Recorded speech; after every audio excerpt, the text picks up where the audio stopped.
he just goes for a throw and he wins.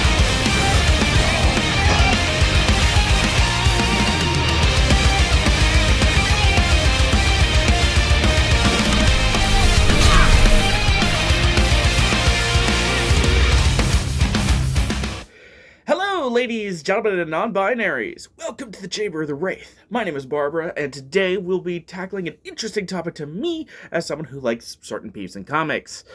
As you can see, I have a lot, and I mean a lot, of Birds of Prey books with Oracle in particular in them, or stories with Oracle in them, rather. Shit, I even own the BOP DVD. No, not that one. There. Yes. But movies and comics are kind of secondary compared to what I spend much of my time making this channel about, which is video games. So I decided to go see if I could find any notable uses of the core members of the Birds of Prey in video games. Keep in mind, I am focusing on Oracle, Black Canary, and Huntress here.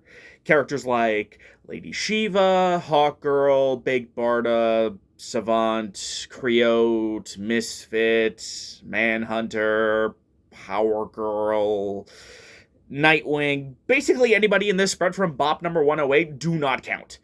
Mentions of the main three, however, will count. So, without further ado, let's dive in. You scum can simply call us the one and only Birds of Prey. Oracle is up first, and no, this isn't because Babs is best girl. She is, but that isn't why. She actually has the second most appearances out of the trio, when you discount her Batgirl appearances. If you count her as Batgirl, Barbara has had the most appearances overall. But for this video, we're going to be focusing on Oracle, because Oracle founded the Birds of Prey. Some of her appearances are quite good. The GCPD found one of Joker's bombs downtown. It was full of marzipan and kittens. Some are odd. I just heard from my dad. He's been summoned to City Hall. Strange is requesting that Emergency Protocol 10 is activated. Does Gordon know what Protocol 10 is? Just that it's the worst-case security measure. And some are... So I've heard. That explosion registered on all of my sensors. Watch out for structural damage to some of the older buildings. Anything else? Yeah. It looks like Black Mask has gotten the upper hand and has taken control of the surrounding area. Keep me updated. Batman out. Have fun. Yeah. By proxy, many of Oracle's appearances are connected to Batman games in a supporting role to help Bruce accomplish his goals. This is most prevalent in the Arkham games, naturally, but she has shown up in Dark Tomorrow, as alluded to prior. She acts as a supporting role in Batman Vengeance as well, despite her being Batgirl in this one. This is a DCAU tie-in, and they never did Oracle in those series. Run a profile on this woman. Her name's Mary Flynn. Sure. Is she in some kind of trouble? It's the Joker.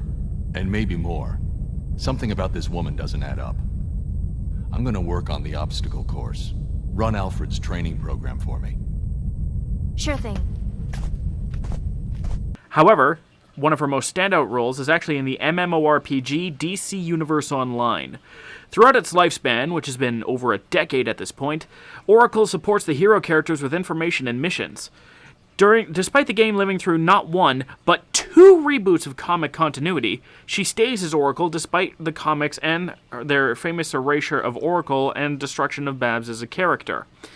In a similar aspect, I have to give Arkham a bit of credit despite some of its more bizarre writing decisions, as this series never fixes Babs. And even when Babs is shown walking in Arkham Origins, she basically oracles for Bruce. Plus she's like 15, so long before she gets shot. However, the fact is that despite all this, Babs is Batgirl in a lot more titles, like Injustice 1, and that which shall not be named. However, there may be some hope in the modern era, as the one Barbara reference in Injustice 2 I could find calls her Oracle, not Batgirl. So, we'll see if she returns. Speaking of Injustice 2...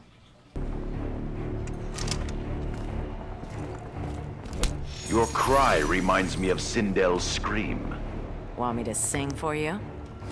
I would rather silence you. Black Canary is a playable fighter in Injustice 2, and unlike Babs, she is playable in every game she appears in excluding DCUO and Injustice 1, where she does appear as a cameo.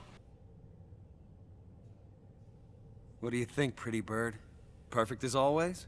However, concept art does exist, which may indicate she was planned for the first Injustice.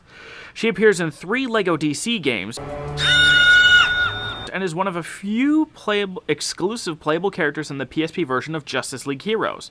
By the by, if you ever wanted to hear Ron Perlman voicing Batman, well... Approaching the coordinates. What am I looking for? It's pretty awesome. Worth noting is that Dinah's appearance in Injustice 2 is actually fairly substantial, especially compared to other launch roster characters like Atrocitus and the Joker. Dinah Lance also appears in Batman the Brave and the Bold's video game for the Wii. Cover those ears, boys. Things are about to get loud. It's been real, boys. Scribblenauts Unmasked, and in the mobile game DC Legends. Yeah, I know, mobile games are fairly contentious on the best of days, but I would be remiss not to mention her being there as one of the stronger characters one can unlock. Another potent character in this game is... Just a quick interjection before we continue. I've learned that you can also summon Helena Bertinelli, and Oracle Barbara Gordon in Scribblenauts Unmasked. Isn't that pretty cool? Look at that. Our first game where the entirety of the Birds of Prey are summonable. That's pretty neat in my book.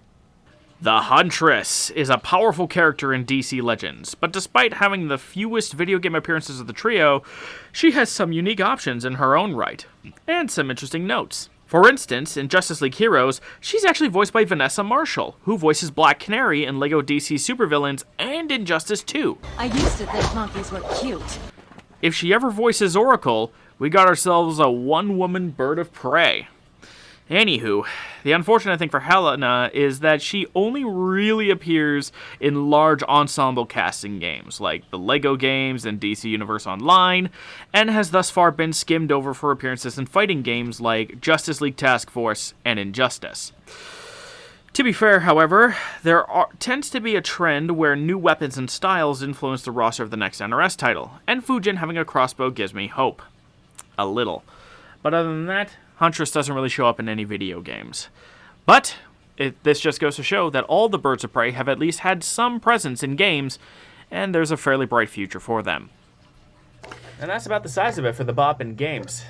I have to be honest though, in looking things up and researching this video, I'm a little disappointed no one has tried to make a Birds of Prey game, especially considering that they get referenced in Arkham Knight. Maybe an idea for a theory video some other time. In any event, don't forget to be awesome. And the question of the video, which is a new thing I want to try and do, wherein I ask the commentators a question that they can answer. The question of the video is simple. What would you do with a Bird of Prey video game? I'd love to hear your answers, and I'll see you guys on the other side.